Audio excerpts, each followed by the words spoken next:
আজব এক দেশে বসবাস করা, যেটা শুনলে আপনারা হাসি পাইব, বলার মতো ভাষা নাই। আমরা অসুস্থ হইলে মেডিকেল যাই, ডাক্তার সাহেবের পরামর্শ নিই এবং ওই পরামর্শ ক্রমে আমরা টেস্ট করাই। এটা বিষয়টা দুঃখজনক হইলেও সত্য। এটা ডায়াগনিস সেন্টারে টেস্টের রিপোর্ট নাকি আগে থেকেই বানাইয়া রাখা হয়। আপনি শুনলে আশ্চর্য হইবা, আপনার কিতা সমস্যা আছে কিনা এগুলা রিপোর্ট আগে তৈরি হয়ে যায়। আপনি যাইবা, জাস্ট খালি আপনার দিবা, ব্লাডর স্যাম্পল দিবা আর বিভিন্ন স্যাম্পল দিবা, কিন্তু আপনি যাওয়ার আগে আপনার রিপোর্ট তৈরি হয়ে গেছে। তারা শুধু নেগেটিভ অথবা পজিটিভ যে কোনো একটা বসাইয়া দিয়ে দিলে আপনার নাম বইব, আর সমস্যা আছে অথবা না, এই দুইটা থেকে একটা বই আপনারা দিয়ে দিলে, এতে করি যার সমস্যা নাই এর হয়তো সমস্যা আছে বলিয়া রিপোর্ট দিতে পারে, আর যার সমস্যা আছে তার নাই বলিয়া রিপোর্ট দিতে পারে। এতেই মানুষ কত দুকা খার এবং কত কষ্ট পার।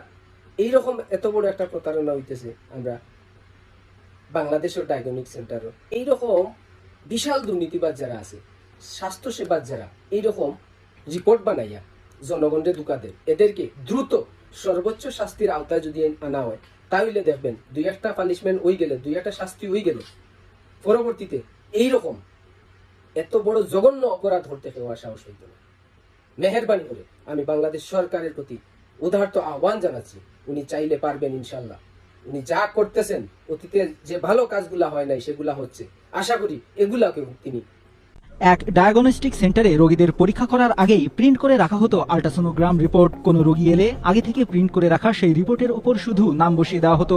এছাড়া ল্যাবে মেয়াদোত্তীর্ণ রিএজেন্ট ব্যবহার, অস্বাস্থ্যকর পরিবেশে ইউরিনের নমুনা সংরক্ষণ ও রেফ্রিজারেটরে তাপমাত্রা পর্যবেক্ষণের জন্য প্রয়োজনীয় থার্মোমিটার না রাখা সহ বিভিন্ন অনিয়মে জর্জরিত ডায়াগনস্টিক সেন্টারটি। এমন সব চাঞ্চল্যকর জালিয়াতি সহ নানা অনিয়মের অভিযোগ প্রমাণিত হওয়ায় প্রতিষ্ঠানটির স্বত্বাধিকারী আক্তার জাহানকে ৫,০০০ টাকা জরিমানা করেছেন ভ্রাম্যমাণ আদালত। বৃহস্পতিবার বিকেলে চাঁদপুর সরকারি জেনারেল হাসপাতাল সংলগ্ন ফেমাস ডায়াগনস্টিক সেন্টারে জেলা প্রশাসন ও স্বাস্থ্য বিভাগের যৌথ উদ্যোগে এ অভিযান পরিচালিত হয়।